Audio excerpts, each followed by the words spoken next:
Selamat datang di Nome, kota kecil yang berlokasi di selatan Semenanjung Seward, di pantai barat Alaska. Kalau tinggal di sana, kamu akan bilang, gak ada tempat kayak Nome. Mungkin memang gak ada.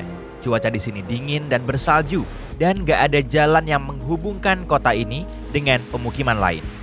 Saat malam tiba, penduduk lokal hilang tanpa bekas. Mungkin karena itulah hanya 3.500 orang yang tinggal di sini. Yuk kita selidiki kasus ini. Orang menghilang di berbagai kota dengan beragam alasan, tapi Nome menarik perhatian publik. Sejak 1960 sampai 2004, sekitar 24 orang hilang di sana. Secara statistik, angka itu terlalu tinggi untuk populasi sekecil itu. Orang gak pulang begitu saja di pagi hari, dan tak seorang pun tahu apa yang menimpa mereka. Semua penduduk lokal di kota-kota kecil kayak Nome saling mengenal. Di sini hampir gak ada orang asing karena Nome sulit dijangkau. Gak ada jalan atau penyeberangan feri. Semua jalan dari Nome putus dan mengarah ke lanskap indah alami yang tak terjamah manusia. Kamu bisa pulang pergi ke sana dengan pesawat, tapi bukan pesawat penumpang besar ya, melainkan pesawat kecil bersayap ganda. Cara lain pergi ke sana adalah dengan mobil salju. Omong-omong, Nome adalah titik akhir balap kereta luncur anjing terkenal, Iditarod. Kamu bisa membayar penduduk lokal dari desa dan kota tetangga untuk membawamu ke Nome dengan kapal motor. Kota ini cukup terkenal. Seringnya kejadian orang hilang membuat Nome mendapatkan perhatian. Seluruh dunia tahu Nome, dan tahun 2009, Hollywood membuat film tentang hal ini. Dalam jangka waktu lama, tak seorang pun bisa memecahkan misteri ini. Polisi nggak punya petunjuk atau saksi, nihil. Di musim dingin, malam di sini panjang dan udara begitu dingin hingga segelas air bisa membeku dalam beberapa menit. Salju bisa turun terus-menerus. Karena itu, jika seseorang meninggalkan kota di malam hari, jejaknya akan terhapus salju di pagi hari. Tentu saja, orang mulai menyampaikan berbagai teori. Yang paling populer adalah seseorang menculik orang dengan paksa. Polisi nggak punya bukti apapun bahwa orang tertentu melakukan ini. Jadi, kalau pelakunya bukan manusia, mungkin binatang. Sekali lagi, polisi belum menemukan bukti untuk mendukung versi ini. Dan setelah itu, orang mulai berpikir makhluk dari planet lain yang menyebabkan lenyapnya orang-orang ini. Banyak penduduk lokal yakin kota ini adalah destinasi populer bagi pesawat dari luar angkasa. Kisah film Hollywood The Fourth Kind itu didasarkan pada versi ini. Waktu terus berlalu, akhirnya polisi dan FBI menggelar investigasi besar-besaran dan mereka mengungkap kebenaran itu. Mereka sadar kisah-kisah orang hilang telah dilebih-lebihkan. Kepopuleran Nome dan pembicaraan tentang hal fantastis yang terus-menerus membuat orang percaya pada realitas versi ini. Asumsikan bahwa sebagian kisah orang hilang itu dibuat-buat. Tetap saja, banyak orang hilang. Bagaimana bisa? Jawabannya adalah bar dan cuaca buruk. Tempat-tempat hiburan buka di malam hari. Sebagian penduduk lokal bersenang-senang, meninggalkan bar dan pulang. Saat itu, mulai terjadi badai salju. Visibilitas nol dan angin kencang merobohkan kamu. Dengan begini, orang bisa tersesat. Itu penjelasannya. Kebenaran ini ternyata tidak sepopuler versi lainnya.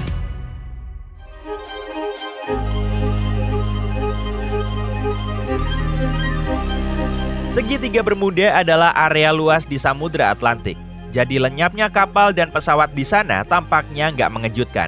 Tapi akan jauh lebih seram kalau hal ini terjadi di danau. Mari kita kunjungi segitiga Danau Michigan. Lokasinya antara Michigan dan Wisconsin. Selama beberapa abad, hal-hal mengerikan terjadi di sini. Orang menceritakan legenda serupa di sekitar tempat ini seperti di sekitar segitiga Bermuda. Mereka melaporkan fenomena yang gak bisa dijelaskan dan melihat sejumlah objek terbang di atas permukaan danau. Sebagian orang percaya segitiga ini portal waktu. Tentu saja belum ada teori yang dikonfirmasi, tapi kasus-kasus aneh terjadi di sekitar segitiga itu. Satu kasus terjadi tahun 1950 saat pesawat Northwest Airlines dengan penumpang 108 orang lenyap tanpa jejak dalam penerbangan di atas danau itu. Polisi melihat sinar merah di atas danau 2 jam setelah komunikasi pesawat terakhir. Mungkin pesawat itu menabrak sesuatu, tapi tim penyelamat gak menemukan satupun penumpang atau bangkai pesawat. Yang tertinggal cuma noda minyak di air. Banyak kapal dan perahu menghilang di sana, tapi salah satu kasus teraneh terjadi pada 28 April 1937. Saat itu, tengah malam, sebuah kapal berlayar melintasi danau ini. Kapten George Donner tidur di kabinnya setelah kerja keras seharian. 3 jam kemudian, kapal mendekati pelabuhan. Salah seorang anggota kru pergi ke kamar kapten untuk membangunkannya. Pintu terkunci dari dalam. Si asisten mengetuk, tapi nggak ada jawaban. Saat dia curiga sesuatu telah menimpa kapten, asisten itu membuka pintunya. Dia masuk kabin, tapi kapten nggak ada di sana. Dia seperti lenyap begitu saja. Kru nggak bisa menemukannya. Sejak itu, hilangnya Kapten George Donner yang menyeramkan tak bisa dijelaskan. Ini David Paulides. Pada 2008, dia menyudahi karirnya sebagai polisi dan mulai menyelidiki orang-orang hilang yang misterius di Eropa, Amerika Serikat, dan Kanada. Dia menemukan bahwa kebanyakan orang hilang di Taman Nasional Amerika Serikat. Selama 150 tahun terakhir, lebih dari 1.100 turis lenyap di sana. Banyak di antaranya pelancong berpengalaman yang tahu cara bertahan dalam kondisi keras alam liar. David menulis tentang orang-orang hilang yang misterius ini. Dia menyebutkan bahwa sebagian dari mereka nggak hilang, tapi ditemukan dalam keadaan hidup. Mereka bangun di suatu tempat di hutan dan gak ingat apa yang menimpa mereka. Detail seram dari berbagai kasus ini adalah kebanyakan orang yang hilang masih muda. Detail lainnya, banyak yang hilang sebelum hurikan. Ada terlalu banyak teka-teki dan jawabannya belum cukup untuk kasus ini. Ini Laut Sargasso di bagian utara Samudra Atlantik. Ini satu-satunya laut yang gak memiliki pantai di darat. Lokasi ini disebut laut hanya karena dibatasi oleh berbagai arus laut. Ganggang coklat keemasan tumbuh di dasar area laut ini, membuatnya mirip titik oranye di tengah samudra tak bertepi.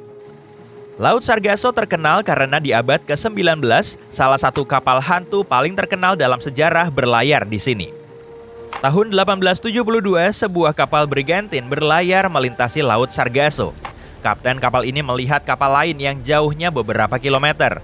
Dia menyalakan suara api tapi nggak memperoleh tanggapan. Lalu, kapten memutuskan untuk berlayar lebih dekat guna mencari tahu apa yang terjadi. Di lambung kapal misterius itu tertulis namanya Mary Celeste. Kapten kapal Brigantine dan beberapa anggota kru naik ke kapal itu. Mereka berjalan mengelilingi geladak dan mengecek ke dalam kabin serta palka. Semua ada di tempatnya, tapi nggak ada seorang pun. Muatan tetap utuh dalam banyak tong. Jadi kapal ini nggak diserang bajak laut. Satu-satunya yang rusak di kapal ini hanya layarnya. Layar kapal robek tercabik-cabik. Semua dokumen kecuali buku laporan harian nakoda hilang dari kabin navigator.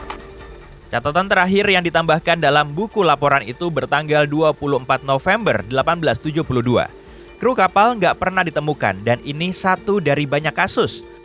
Pada abad ke-20, dari tahun 60 sampai 80-an, banyak orang melaporkan perahu dan perahu pesiar kosong terapung-apung di laut. Beberapa kapal utuh juga lenyap tak berbekas. Ini semua tetap menjadi misteri. Menurut satu versi, arus segi empat ini membentuk corong air. Pusaran air bisa menyeret kapal dengan cepat ke kedalaman laut. Ini menjelaskan lenyapnya sejumlah perahu. Tapi bagaimana dengan kasus kapal utuh di air tanpa kru? Kadang pusaran air ini bisa menimbulkan pusaran angin. Ini mirip tornado kecil. Apa jadinya jika pusaran angin ini cukup kuat untuk menjatuhkan orang dari atas kapal dan mencabik-cabik layarnya? Ya, kelihatannya teori ini fantastis. Jadi menurutmu, apa yang terjadi?